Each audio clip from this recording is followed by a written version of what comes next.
আজকে আমরা দেখলাম প্রতীক জৈনের বাড়িতে ইডি রেড চলাকালীন মমতা বন্দ্যোপাধ্যায় সেখানে ঢুকলেন এবং সেখান থেকে গুরুত্বপূর্ণ নথি হার্ড ডিস্ক সহ নিয়ে বেরিয়ে পড়লেন। এখন এগুলোর মধ্যে কি আছে বাংলার মানুষ তথা দেশের মানুষ জানতে চায়।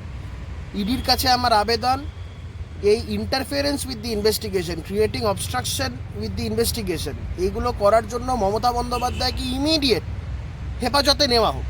এবং মমতা বন্দ্যোপাধ্যায় এই ধরনের কার্যকলাপ করছেন যাতে আলটিমেটলি মানুষের মনে তো একটা সন্দেহ দানা বাজছে যে মমতা বন্দ্যোপাধ্যায় কী নিয়ে গেলেন। হঠাৎ করে একজন মুখ্যমন্ত্রীকে একটা কেন্দ্রীয় একটা তদন্তকারী সংস্থা তাদের একটা রেড চলাকালীন মুখ্যমন্ত্রীকে সেই জায়গায় কেন যেতে হচ্ছে এবং সেখান থেকে ফাইলপত্র হার্ড ডিস্ক সহ কেন আনতে হচ্ছে, এটা আজকের দিনে দাঁড়িয়ে একটা বৃহৎ প্রশ্ন।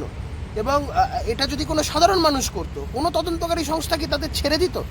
আমার মনে হয় কেন্দ্রীয় তদন্তকারী সংস্থা এনফোর্সমেন্ট ডিরেক্টরেটের উচিত মমতা বন্দ্যোপাধ্যায়কে গ্রেপ্তার করে মমতা বন্দ্যোপাধ্যায়কে কাস্টাডিতে নিয়ে ইন্টারোগেশন করা এবং মমতা বন্দ্যোপাধ্যায় যে ফাইলপত্র বা হার্ড ডিস্ক নিয়ে বেরিয়ে এসেছেন সেগুলোকে বাজেয়াপ্ত করা।